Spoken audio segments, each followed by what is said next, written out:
ನಮಸ್ಕಾರ ಗುರುವೆ. ಈಗಾದ್ರೆ ನಾನು ಹೋಗ್ತಾ ಇದ್ದೀನಿ ಇಂಡಿಯಾದಲ್ಲೇನೆ ಮಿನಿ ಇಸ್ರೇಲ್ ಅಂತ ಒಂದು ಜಾಗ ಫೇಮಸ್ ಆಗಿದೆ, ಅದೇ ಕಸೋಲ್.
ಗೈಸ್, ಈಗಾದ್ರೆ ನಾನಿದ್ದೀನಿ ಮನಾಲಿಲಿ. ಆದ್ರೆ ಮನಾಲಿನ ನಾನು ಎಕ್ಸ್ಪ್ಲೋರ್ ಮಾಡ್ತಿಲ್ಲ, ಯಾಕಂದ್ರೆ ಇದು ತುಂಬಾನೇ ಕ್ರೌಡು. ಸುಮಾರು ಜನಕ್ಕೆ ಇದು ಆಲ್ರೆಡಿ ವಿಷಯ ಗೊತ್ತಿರುತ್ತೆ. ನನ್ನ ಒಂದು ಉದ್ದೇಶ ಏನಂತಂದ್ರೆ, ಹಿಮಾಚಲ್ ಪ್ರದೇಶ ಅಂದ್ರೆ ಬರೀ ಮನಾಲಿ ಅಲ್ಲ, ಮನಾಲಿ ಅಲ್ಲದೆ ಸುಮಾರು ಪ್ಲೇಸ್ಗಳಿದೆ. ಸೊ ಆ ಒಂದು ವಿಷಯನ ಈ ಒಂದು ಸೀರೀಸ್ ನಲ್ಲಿ ಹೇಳ್ತಾ ಹೊರಟಿದ್ದೀನಿ. ಹಾಗಾಗಿ ಮನಾಲಿನ ಎಕ್ಸ್ಪ್ಲೋರ್ ಮಾಡ್ತಾ ಇಲ್ಲ. ಈಗಾದ್ರೆ ನಾನಿರುವಂತ ಹೋಟೆಲ್ ಬಂದು ದ ಮೌಂಟೇನ್ ಕಿಂಗ್ ಅಂತ. ಸುಮಾರು ಸೀಸನ್ ಟೈಮ್ ಅಲ್ಲಿ ಬೇರೆ ಕಡೆ ಹೋಟೆಲ್ ಡಾರ್ಮೆಂಟ್ರೀಸ್ ಅಲ್ಲಿ ಸುಮಾರು 600 ರಿಂದ 700 ರೂಪಾಯಿ ತಗೊಂಡ್ರೆ ಡಾರ್ಮೆಂಟ್ರಿಗೆ, ಈ ಒಂದು ಹೋಟೆಲ್ ನಲ್ಲಿ 500 ರೂಪಾಯಿ ತಗೋತಾರೆ. ನೀವೇನ 2 to 3 days ಸ್ಟೇ ಮಾಡ್ತೀನಿ ಅಂದ್ರೆ 400 ರೂಪಾಯಿ ತಗೋತಾರೆ. ಸೊ ನಾನಾದ್ರೆ ಒಂದು ದಿನ ಸ್ಟೇ ಆಗಿದ್ದೆ, ನನಗೆ 500 ರೂಪಾಯಿ ತಗೊಂಡ್ರು. ಅಂಡ್ ಇನ್ ಕಡೆ ನೋಡ್ತಾ ಇರ್ಬೋದು, ಸೊ ಕಾಣಿಸ್ತಿದ್ಯಾ, ತುಂಬಾ ಅದ್ಭುತವಾಗೈತೆ ಜಾಗ. ಅಂಡ್ ತುಂಬಾ ಕ್ಲೀನ್ ಆಗೈತೆ. ಅಲ್ಲಿ ಕಾಣಿಸ್ತಿದ್ಯಲ್ಲ ವಾಶ್ರೂಮ್ ಸಹ ಫುಲ್ ಕ್ಲೀನ್ ಅಂಡ್ ನೀಟ್ ಆಗಿದೆ. ಸೊ ನೀವೇನಾದ್ರೂ ಈ ಒಂದು ಜಾಗಕ್ಕೆ ಬಂದಾಗ ತುಂಬಾನೇ ಕನ್ಫ್ಯೂಸ್ ಆಗದೆ ಈ ಒಂದು ಮೌಂಟೇನ್ ಕಿಂಗ್ ಅನ್ನೋ ಒಂದು ಹೋಟೆಲ್ ಬಂದು ಸ್ಟೇ ಮಾಡಿ ತಲೆ ಕೆಡ್ಸ್ಕೋಬೇಡಿ. ಗುರುವೆ, ಈಗಾದ್ರೆ ಹೋಟ್ಲಿಂದ ಚೆಕ್ಔಟ್ ಆಗಿ ನಾನು ಹೋಗ್ತಾ ಇದ್ದೀನಿ ಮನಾಲಿಯ ಬಸ್ ಸ್ಟಾಪ್ಗೆ. ಸುಮಾರು ಇಲ್ಲಿಂದ 1.25 ಕಿಲೋಮೀಟರು. ಬಟ್ 1.25 ಕಿಲೋಮೀಟರ್ಗೆ ಇಲ್ಲಿ ಆಡೋದವ್ರು ಕೇಳೋದು ಸುಮಾರು ಎಷ್ಟು ಗೊತ್ತಾ, 500 ರಿಂದ 700 ರೂಪಾಯಿ. ಎಲ್ಲೋ ನಿಮ್ಮ ಅದೃಷ್ಟ ಚೆನ್ನಾಗಿದ್ರೆ 200 ರೂಪಾಯಿ ಕೇಳ್ತಾರೆ. ಸಿಕ್ಕಿದ್ರೆ ಆಟೋದಲ್ಲಿ ಹೋಗಿ, ಇಲ್ಲ ಅಂತಂದ್ರೆ ನಂತರ ನಟರಾಜ ಸರ್ವಿಸ್ ಮಾಡಿಕೊಂಡು ಮನಾಲಿ ಬಸ್ ಸ್ಟಾಪ್ನ ತಲುಪಬೇಕು. ಗೈಸ್, ಈಗಾದ್ರೆ ನಾನಿದ್ದೀನಿ ಮನಾಲಿಯ ಬಸ್ ಸ್ಟಾಪ್ ಅಲ್ಲಿ. ಕಾಣಿಸ್ತಿರ್ಬೋದಾ, ಇದೇ ಆ ಒಂದು ಬಸ್ ಸ್ಟಾಪು. ಈ ಒಂದು ಬಸ್ನಲ್ಲಿ ಈಗಾದ್ರೆ ನಾನು ಹೋಗ್ತಾ ಇದ್ದೀನಿ ಕಸೋಲ್ಗೆ.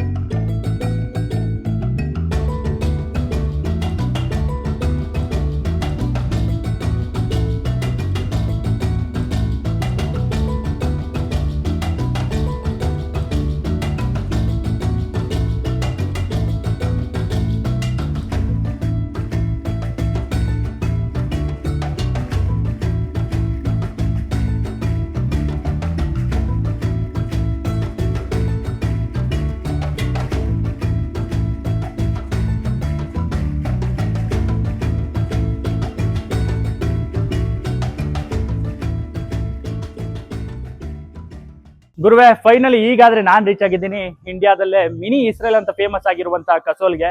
ಈ ಒಂದು ಜಾಗಕ್ಕೆ ಬರಕ್ಕೆ ಸುಮಾರು ನನಗೆ 7 hours ಜರ್ನಿ ತಗೊಂತು. ಸುಮಾರು ಎಲ್ಲಿಂದ ಅಂದ್ರೆ ಮನಾಲಿಂದ ಬರಕ್ಕೆ, ಅದು 72 ಕಿಲೋಮೀಟರ್ಸ್ಗೆ 7 hours ಜರ್ನಿ ಆಗೈತೆ. ರೋಡಲ್ಲಿ ಬರ್ತಾ ಇರ್ಬೇಕಾದಾಗ ಎಲ್ಲೋ ಬಿದ್ದೆ ಅಂತ ಅನ್ಕೋಬೇಡ್ರಿ, ಇದೆಲ್ಲ ಫುಲ್ಲು ಧೂಳು. ಯಾಕಂದ್ರೆ ಆ ಕಸೋಲ್ನ ದಾರಿ ಇದೆಯಲ್ಲ, ಫುಲ್ ಅಂದ್ರೆ ಫುಲ್ಲು ಕಚ್ಚಡವಾಗೈತೆ. ಸೊ ಹಾಗಾಗಿ ಈ ಊಟು ಈಗಾದ್ರೆ ನಾನು ಇಲ್ಲೇ ಒಂದು ಚಲೋ ಅನ್ನೋ ಒಂದು ಹೋಟೆಲ್ ನಲ್ಲಿ ಬಂದು ಒಂದು ಡಾರ್ಮೆಂಟ್ರಿನ ಬುಕ್ ಮಾಡ್ಕೊಂಡಿದ್ದೀನಿ.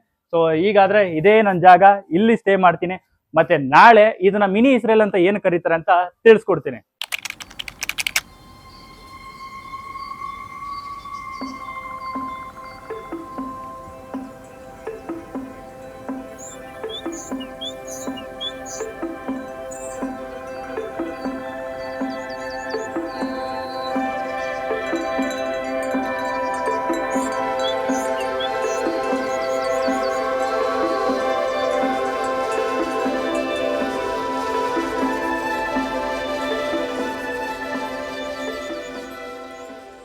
ಈಗಾದ್ರೆ ನಾನಿದ್ದೀನಿ ಸಮುದ್ರ ಮಟ್ಟದಿಂದ ಸುಮಾರು 5180 ಅಡಿ ಮೇಲೆ, ಅದು ಹಿಮಾಚಲ್ ಪ್ರದೇಶದಲ್ಲಿರುವಂತ ಒಂದು ಚಿಕ್ಕ ಹಳ್ಳಿ ಕಸೋಲ್ಗೆ. ಸೊ ಈ ಒಂದು ಹಳ್ಳಿಗೆ ಜನರು ಬರೋದು ಎರಡೇ ವಿಷಯಕ್ಕೆ, ಒಂದು ಸಬ್ಸ್ಟೆನ್ಸ್ಗೆ, ಇನ್ನೊಂದು ಇಲ್ಲಿ ನಡೆಯುವಂತ ಪಾರ್ಟಿಗೆ. ಸೊ ಆ ಸಬ್ಸ್ಟೆನ್ಸ್ ಏನು, ಆ ಪಾರ್ಟಿ ಯಾವುದು ಅಂತ ಮುಂದೆ ತಿಳಿಸ್ಕೊಡ್ತಾ ಹೋಗ್ತೀನಿ. ಈಗಾದ್ರೆ ಕಸೋಲ್ನ ಜರ್ನಿನ ಶುರು ಮಾಡ್ತಾ ಇದ್ದೀನಿ.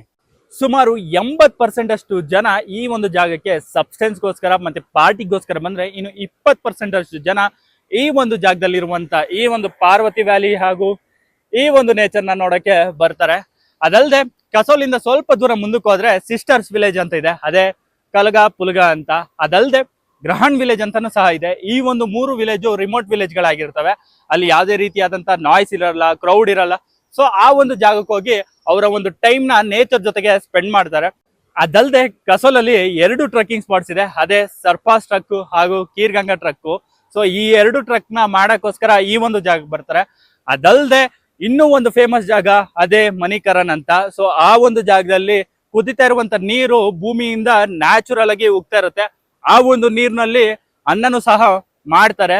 ಸೊ ಇದಿಷ್ಟು ಜಾಗ ನೋಡಕ್ಕೆ ಕಸೋಲ್ಗೆ 20% ಜನ ಬರ್ತಾರೆ. ಗೈಸ್, ಹೀಗಾದ್ರೆ ನಾವ್ ಎಂಟರ್ ಆಗಿದ್ದೀವಿ ಕೆಫೆ ರೋಡ್ಗೆ. ಹೀಗಾದ್ರೆ ನನ್ನ ಜೊತೆ ಇದ್ದಾರೆ ಡೆಲ್ಲಿಯ ನಾಯ್ಡಾದವರು. ಸೊ ಅವ್ರ ಹೆಸರು ಬಂದು ದೀಪಕ್ ಅಂತ. ನೆನ್ನೆ ಆದ್ರೆ ನನಗೆ ಏನು ಬಸ್ಸಲ್ಲಿ ಜರ್ನಿ ಮಾಡಬೇಕಾದಾಗ ನಾನು ಜಸ್ಟ್ ಏನು ರೂಮ್ಗಳು ಸರ್ಚ್ ಮಾಡ್ತಿದ್ದೆ. ಸೊ ಅವಾಗ ಅವ್ರು ನೋಡ್ಬಿಟ್ಟು ಹೇಳಿದ್ರು, ನಾನು ಈ ಥರ ಟ್ರಾವೆಲ್ ಮಾಡ್ತಾ ಇದ್ದೀನಿ, ಸೊ ನಾನು ನಿಮ್ಮ ಜೊತೆ ಜಾಯ್ನ್ ಆಗ್ತೀನಿ ಅಂತ. ಸೊ ಹಾಗಾಗಿ ಇವತ್ತು ನಾವಿಬ್ರು ಎಕ್ಸ್ಪ್ಲೋರ್ ಮಾಡ್ತಾ ಇದ್ದೀವಿ ಕಸೋಲ್ನ. ಸೊ ಕಸೋಲಲ್ಲಿ ಏನೇನು ಸಿಗುತ್ತೆ ಅಂತ ಈಗಾದ್ರೆ ತಿಳಿಸ್ಕೊಡ್ತೀನಿ, ಬನ್ನಿ. ಗೈಸ್, ಕಸೋಲಲ್ಲಾದರೆ ತುಂಬಾ ಕೆಫೆ ಕಲ್ಚರ್ಗಳು ಐತೆ ಅಂತಂದರೆ, ಅದೇ ರೀತಿ ಇಲ್ಲೊಂದು ಕೆಫೆ ಐತೆ. ಬಟ್ ಎಷ್ಟು ಅದ್ಭುತವಾಗೈತೆ ಅಂತಂದರೆ, ಕಾಣಿಸ್ತಿದ್ಯಾ, ಇದೇ ಕೆಫೆ ಎಂಟ್ರೆನ್ಸು ಆ್ಯಂಡ್ ಇದೇ ಕೆಫೆಯ ಹಾಲು. ನಿಜವಾಗ್ಲೂ ಡಿಸೈನ್ಸ್ ಆಗಿರ್ಬೋದು, ಇಲ್ಲಿ ಯೂಸ್ ಮಾಡಿರುವಂಥ ಏನು ಆ ಹೂವು ಆಗಿರ್ಬೋದು, ಪ್ಲಾಸ್ಟಿಕ್ ಹೂವುಗಳು ಸಕ್ಕತ್ತಾಗಿದೆ. ಎಸ್ಪೆಷಲಿ ಈ ಒಂದು ಪಾರ್ವತಿ ವ್ಯಾಲಿ ಹತ್ರ ಕುತ್ಕೊಂಡು ಈ ರೀತಿಯಾದಂಥ ಏನು ಕೆಫೆಯಲ್ಲಿ ಆರ್ಡರ್ ಮಾಡ್ಕೊಂಡು ತಿನ್ಕೊಂಡು ಎಂಜಾಯ್ ಮಾಡೋದಿದೆಯಲ್ಲ, ನಿಜವಾಗ್ಲೂ ನೆಕ್ಸ್ಟ್ ಲೆವೆಲ್ ಎಕ್ಸ್ಪೀರಿಯೆನ್ಸು. ಆ್ಯಕ್ಚುಲಿ ಅದ್ಭುತವಾಗೈತೆ ಈ ಜಾಗ ಮಾತ್ರ. ನೋಡೋಣ, ಇವತ್ತು ರಾತ್ರಿ ಆದರೆ ಈ ಒಂದು ಜಾಗಕ್ಕೆ ಬಂದು ಎಕ್ಸ್ಪ್ಲೋರ್ ಮಾಡ್ತೀನಿ.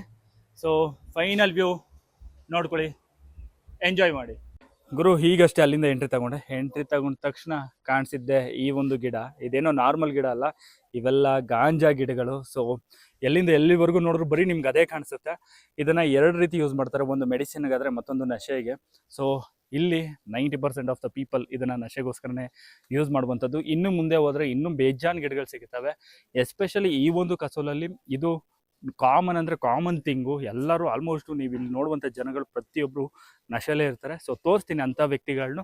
ಅದಲ್ಲದೆ ಇಲ್ಲಿ ಕೆಫೆಗಳಂತೂ ಸಖತ್ ಫೇಮಸ್ಸು. ಹೀಗಾದರೆ ನಾವೇನು ಆಗ್ತಿದ್ದೀವಿ ಈ ಒಂದು ಕೆಫೆ ರೋಡ್ಗೆ. ಗೈಸ್, ನಮ್ಮೂರು ಸೈಡಲ್ಲಿ ಕಾಂಗ್ರೆಸ್ ಹತ್ತಿ ಗಿಡಗಳು ಹೆಂಗೆ ದಾರಿ ಸಿಗುತ್ತೋ, ಇಲ್ಲಿ ಅದೇ ರೀತಿ ಗಾಂಜಾ ಗಿಡಗಳು ಕಾಣಿಸುತ್ತೆ. ಈಗಾದರೆ ಕಾಣಿಸ್ತಿದೆಯಲ್ಲ, ನಾನು ಹೋಗ್ತಾ ಇದ್ದೀನಿ ಇಲ್ಲಿಂದ ಚಲಾಲ್ ಟ್ರಕ್ಗೆ. ಸೊ ಬಟ್ ದಾರಿಲಿ ಕಾಣಿಸ್ತಿದೆ ನೋಡ್ರಿ, ಫುಲ್ಲು ಗಾಂಜಾ ಗಿಡಗಳು. ಎಷ್ಟು ಏನಂದರೆ ಕಾಮನ್ ಥಿಂಗ್ ಅಂದರೆ ಇಲ್ಲಿ ಯಾರೂ ತಲೆನೇ ಕೆಡಿಸ್ಕೊಳ್ಳಲ್ಲ ಗುರು. ಅಷ್ಟು ಏನು ಭಯ ಇಲ್ಲದೆ ಏನೋ ಈ ಗಿಡಗಳನ್ನ ಬೆಳಿಯುವಂಥದ್ದು. ಈಗ ಅಲ್ಲಿಂದೆ ನೋಡಿದ್ದಾದರೆ ಚಿಕ್ಕ ಚಿಕ್ಕ ಗಿಡಗಳು, ಬಟ್ ಇವಾಗ ತೋರಿಸ್ತೀನಿ ನೋಡಿ ದೊಡ್ಡ ಗಿಡಗಳು. ಸೊ ಕಾಣಿಸ್ತಿದ್ಯಾ, ಫುಲ್ಲು ದೊಡ್ಡ ಗಿಡಗಳು. ಇದೆಲ್ಲ ಕೆಫೆ ಅಲ್ಲ, ಇದು ಬಂದು ಮನೆ. ಸೊ ಮನೆ ಮುಂದೆ ಹೂವಿನ ಗಿಡ ಅಥವಾ ಬೇರೆ ಬೇರೆ ಏನಾದರೂ ಒಂದು ಗಿಡಗಳನ್ನ ಬೆಳೆಯೋದು ನೋಡಿದ್ದೀರಾ, ಬಟ್ ಗಾಂಜಾನ ಬೆಳೆಯೋದು ಎಲ್ಲಾದರೂ ನೋಡಿದ್ದೀರಾ. ಸೊ ಈ ಒಂದು ಜಾಗದಲ್ಲಿ ನೀವು ನೋಡ್ಬೋದು.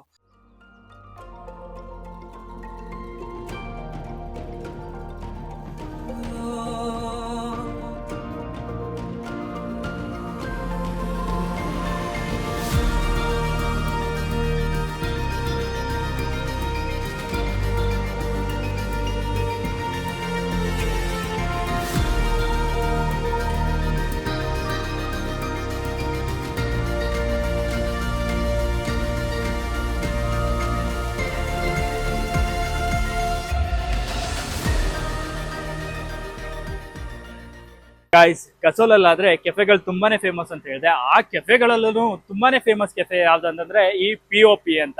ಸೊ POP ಅಂತಂದ್ರೆ ಪೈರೇಟ್ಸ್ ಆಫ್ ಪಾರ್ವತಿ ಅಂತ. ಸೊ ಹೆಸರು ಎಷ್ಟು ಡಿಫ್ರೆಂಟ್ ಆಗೈತಲ್ವಾ. ಸೊ ಈ ಜಾಗದಲ್ಲಿ ಪಾರ್ಟಿನೂ ಸಹ ತುಂಬಾನೇ ಡಿಫ್ರೆಂಟ್ ಆಗಿರುತ್ತೆ. ಬಟ್ ಅಟ್ ಪ್ರೆಸೆಂಟ್ ಏನಂತಂದ್ರೆ ಈಗಷ್ಟೇ ಎಲ್ಲ ಕ್ಲೀನ್ ಮಾಡ್ತಿದ್ರೆ, ಸಂಜೆ ಆದ್ರೆ ಇಲ್ಲಿ ಪಾರ್ಟಿ ಅನ್ನೋದು ಶುರು ಆಗುತ್ತೆ. ಅವಾಗ ಈ ಒಂದು ಜಾಗ ಯಾವ ರೀತಿ ಕ್ರೌಡೆಡ್ ಆಗಿರುತ್ತೆ ಅಂತ ತೋರಿಸ್ತೀನಿ. ಗಾಯ್ಸ್, ಹೀಗಾದ್ರೆ ರೋಡಲ್ಲಿ ಗಾಂಜಾ ಯಾವ ರೀತಿ ಬೆಳೀತಾರೆ ಅಂತ ತೋರಿಸ್ಕೊಟ್ಟಿದ್ದೀನಿ. ಯಾರಾದ್ರೂ ಬಿಲೋ 18 ಇದ್ರೆ ಈ ಒಂದು ವಿಡಿಯೋನ ಸ್ಕಿಪ್ ಮಾಡಿ. ಯಾಕಂದ್ರೆ ಅಸಲಿ ಪಾರ್ಟಿ ಮತ್ತೆ ಇಲ್ಲಿ ಕೆಫೆ ಕಲ್ಚರ್ ಆಗಿರ್ಬೋದು, ಈ ಒಂದು ಜಾಗನ ಮಿನಿ ಇಸ್ರೇಲ್ ಅಂತ ಏನು ಕರೀತಾರೆ ಅಂತ ಸಂಜೆ ಆದ್ರೆ ತಿಳಿಸ್ಕೊಡ್ತೀನಿ. ಈಗಾದ್ರೆ ನಾನು ಹೋಗ್ತಾ ಇದ್ದೀನಿ ನನ್ನ ಡಾರ್ಮೆಂಟ್ರಿ ರೂಮ್ಗೆ. ಗೈಸ್, ಆಕ್ಚುಲಿ ಡಾರ್ಮೆಂಟ್ರಿ ಕೂಡ ಹೋಗ್ತಾ ಇರ್ಬೇಕಾದಾಗ ಏನೋ ವಿಚಿತ್ರವಾಗಿ ಕಾಣಿಸ್ತು. ಸೊ ಇದು ಬಂದು ಕಾಫಿಲ್ ಅಂತೆ. ಸೊ ಇದು ಬಂದು ಫ್ರೂಟು. ಸೊ ತಿಂದು ಟೇಸ್ಟ್ ಹೆಂಗೈತೆ ಅಂತ ಹೇಳ್ತೀನಿ.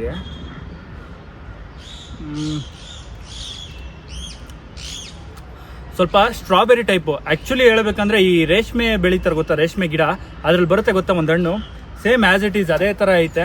ಸೊ ಈ ಒಂದು ಕಾಡಿನಲ್ಲಿ ವಿಚಿತ್ರ ಹಣ್ಣು ಸಿಗುತ್ತೆ. ಸೊ ಟ್ರಾವೆಲ್ ಮಾಡ್ತಾ ಇದ್ದಾಗಿಂದ ಈ ಥರ ಸುಮಾರಷ್ಟು ಫ್ರೂಟ್ ತಿಂದಿದ್ದೀನಿ. ಅದರಲ್ಲಿ ಹಿಮಾಚಲ್ನ ಕಾಫಿಲು ಒಂದು.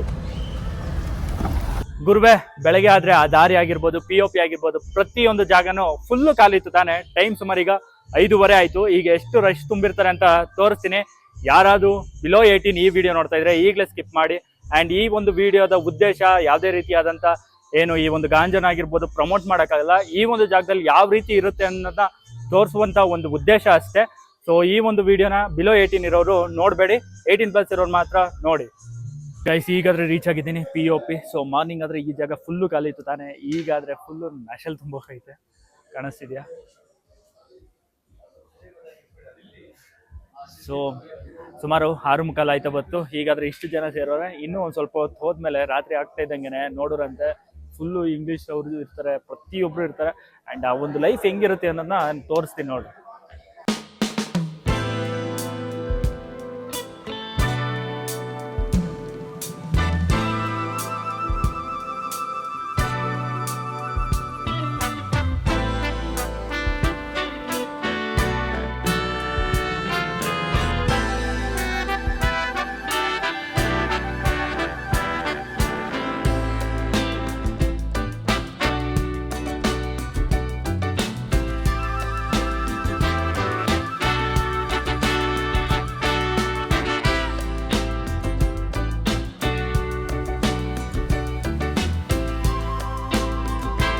ಹೀಗಾದ್ರೆ ನನ್ನ ಹಿಂದೆ ಕೂತವ್ರಲ್ಲ ಚಿಕ್ಕ ಹುಡುಗರುಗಳು, ಸೊ ನೋಡ್ಬೋದು ಈ ಒಂದು ವಯಸ್ಸಿಗೆ ಈ ತರ ಕಲ್ತವ್ರೆ. ಸೊ ಮುಂದೆ ಅವ್ರ ಫ್ಯೂಚರ್ ಏನ್ ಗತಿ ಅಂತಾನೆ ಗೊತ್ತಾಗ್ತಿಲ್ಲ.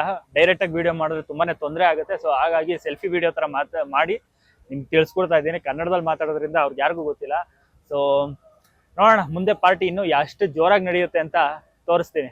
ಗೈಸ್, ಈಗಾದ್ರೆ ಒಂದು ಕೆಫೆಲಿದ್ದೀನಿ. ಸೊ ಈ ಒಂದು ಜಾಗದಲ್ಲಿ ಏನಂತಂದ್ರೆ ಒಂದು ಡಿಫ್ರೆಂಟ್ ಆಗಿರುವಂತ ಒಂದು ಕೇಕ್ ಇದೆ. ಅದೇನು ಅಂತ ತಿಳಿಸ್ಕೊಡ್ತೀನಿ ನೋಡ್ರಿ.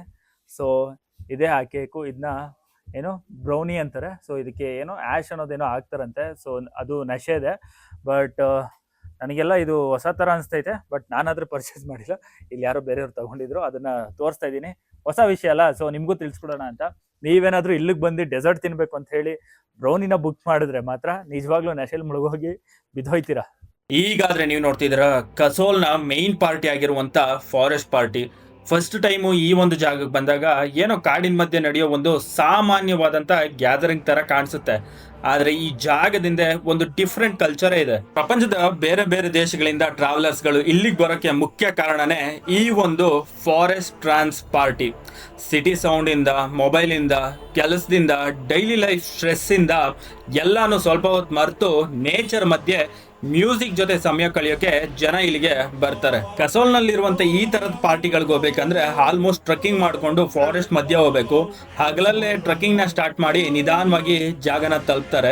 DJ ತನ್ನ ಸೆಟಪ್ನ ರೆಡಿ ಮಾಡ್ತಿರ್ತಾರೆ. ಸೌಂಡ್ ಚೆಕ್ ನಡೀತಾ ಇರುತ್ತೆ. ಸುತ್ತಲೂ ಕಾಡು, ತಂಪಾದ ಗಾಳಿ. ಎಲ್ಲರೂ ರಾತ್ರಿ ಯಾವಾಗ ಆಗುತ್ತೆ ಅಂತ ಕಾಯ್ತಿರ್ತಾರೆ.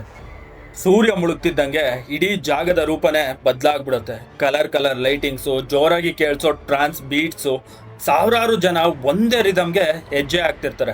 ಆ ಕ್ಷಣದಲ್ಲಿ ಯಾರಿಗೂ ಭಾಷೆ ಮುಖ್ಯ ಆಗಲ್ಲ, ಮ್ಯೂಸಿಕ್ ಮಾತ್ರ ಎಲ್ಲರನ್ನೂ ಒಂದಾಗ್ಸುತ್ತೆ ಅಂತ ಹೇಳಕ್ಕೆ ಇದೊಂದೇ ಸಾಕ್ಷಿ. ಈ ಒಂದು ಪಾರ್ಟಿಗೆ ಬೇರೆ ಬೇರೆ ದೇಶಗಳಿಂದ ಬರ್ತಾರೆ. ಅದರಲ್ಲೂ ಜಾಸ್ತಿ ಜನ ಬರೋದೇ ಈ ಇಸ್ರೇಲ್ನವರು. ಸೊ ಹಾಗಾಗಿ ಈ ಒಂದು ಜಾಗನ ಮಿನಿ ಇಸ್ರೇಲ್ ಅಂತ ಕರೀತಾರೆ. ಸೊ ಗೈಸ್, ಫೈನಲಿ ಆದರೆ ಇಲ್ಲಿ ಜನಗಳೇ ತುಂಬ ಕಮ್ಮಿ ಆಗೋಗಿದ್ದಾರೆ. ಯಾಕೆ ಅಂದರೆ ಎಲ್ಲ ಗ್ರಹಣ್ ವಿಲೇಜ್ಗೆ ಹೋಗಿದ್ದಾರೆ. ಸೊ ಹಾಗಾಗಿ ಇಲ್ಲಿ ಜನ ಇಲ್ವಂತೆ. ಬಟ್ ಮಾರ್ನಿಂಗ್ ಕೇಳಿದ್ಕೆ ಆಲ್ಮೋಸ್ಟ್ ಪಾರ್ಟಿ ಇರುತ್ತೆ ಅಂತ ಹೇಳಿದರು. ಬಟ್ ಈಗಾದರೆ ಇಲ್ಲ. ಸೊ ಒಂದಂತೂ ತುಂಬ ಬೇಜಾರಾಗೋ ವಿಷಯ ಏನಂತಂದರೆ ತುಂಬಾ ಚಿಕ್ಕ ಮಕ್ಕಳುಗಳು ಅಡಿಕ್ಟ್ ಆಗಿಬಿಟ್ಟವ್ರೆ. ಸೊ ನಾವುಗಳೆಲ್ಲ ಹೇಳಿದ್ರು, ಅವರು ಕೇಳಲ್ಲ. ಬಟ್ ಏನು ಮಾಡೋಕ್ಕಾಗಲ್ಲ. ಇನ್ನು ಅವ್ರ ಫ್ಯೂಚರ್ನ ನೆನೆಸ್ಕೊಂಡ್ರೆ ನನಗೆ ಭಯ ಆಗ್ತೈತೆ. ಬಟ್ ಹೆಂಗಿರುತ್ತೋ ಏನೋ ಗೊತ್ತಿಲ್ಲ. ಸೊ ಹೋಪ್ ಈ ಒಂದು ವಿಡಿಯೋ ನಿಮ್ಗೆಲ್ರಿಗೂ ಇಷ್ಟ ಆಗಿದೆ ಅಂತ ತಿಳ್ಕೊಂಡಿದ್ದೀನಿ. ಸೊ ಈ ಒಂದು ವಿಡಿಯೋಗೆ ಲೈಕ್ ಮಾಡಿ, ಶೇರ್ ಮಾಡಿ, ಆ್ಯಂಡ್ ತಪ್ಪದೆ ಚಾನಲ್ನ ಸಬ್ಸ್ಕ್ರೈಬ್ ಮಾಡ್ಕೊಳ್ಳಿ. ತಪ್ಪದೆ ಕಮೆಂಟು ಸಹ ಮಾಡಿ ಅಂತ ಹೇಳ್ತಾ ಮತ್ತೆ ಸಿಗ್ತೀನಿ ಮುಂದಿನ ಬ್ಲಾಗಲ್ಲಿ. ಅಲ್ಲಿವರೆಗೂ ಎಲ್ಲರೂ ಹುಷಾರಾಗಿರಿ ಅಂತ ಹೇಳ್ತಾ ಗುಡ್ ನೈಟ್.